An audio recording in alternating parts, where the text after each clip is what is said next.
తండ్రి అనేది ఒక ఇంట్లో అది ఒక గొప్ప భాగ్యముగా ఉంటుంది.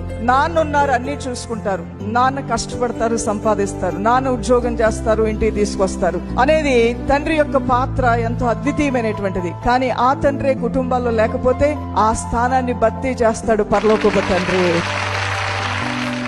ఆయన అంటున్నాడు, తండ్రి లేని వారికి, నలిగిన వారికి, విరిగి నలిగిపోయి అనేకమైన సమస్యలతో హృదయంలో వేదనతో ఉన్నటువంటి వారికి న్యాయం తీర్చేవాడు మన దేవుడు.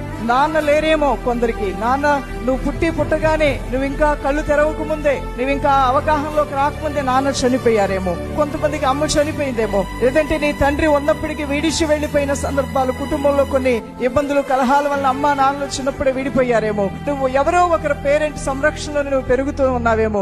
అయినప్పటికీ కూడా నీకు ఇవ్వబడిన భాగ్యం ఎంత గొప్పదంటే యేసుని నమ్మిన ప్రతి ఒక్కరికి ఆయనే మంచి తండ్రిగా ఉండి నడిపిస్తాడు. దైవజనమా, పరలోకమందున్న మా తండ్రి అని ప్రార్థన చేయమని ఆ స్వాతంత్రాన్ని దేవుడు మనకిచ్చాడు. ఆ తండ్రితో కలిసి నువ్వు వెళ్తున్నావు, ఆ తండ్రితో కలిసి నువ్వు ప్రయాణం చేస్తున్నావు, ఆ తండ్రి సన్నిధిని నీతో పాటు మోసుకొని వెళ్తున్నావు. ఈ తండ్రి నిన్నెన్నడు విడువుడు, ఆయన ఎడబాయుడు.